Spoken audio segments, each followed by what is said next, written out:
Bu haberle bültenimizin sonuna geldik sayın seyirciler. Gelişmelerle saat başında yeniden karşınızda oluncaya dek şimdilik hoşçakalın. Libya'da isyancılar dün başkent Trablus'un merkezine 48 kilometre uzaklıktaki bir sahil kentini ele geçirdi. Gece saatlerinden itibaren Trablus'un içinden de silah sesleri yükseliyor.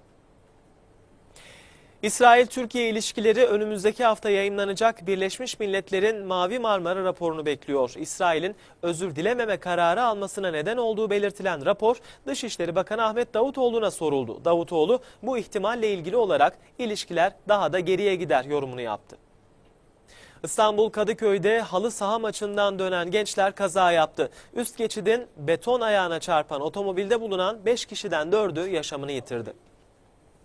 Bu haberle bültenimizi tamamlıyoruz sayın seyirciler. Gelişmelerle yeniden karşınızda oluncaya dek şimdilik hoşçakalın.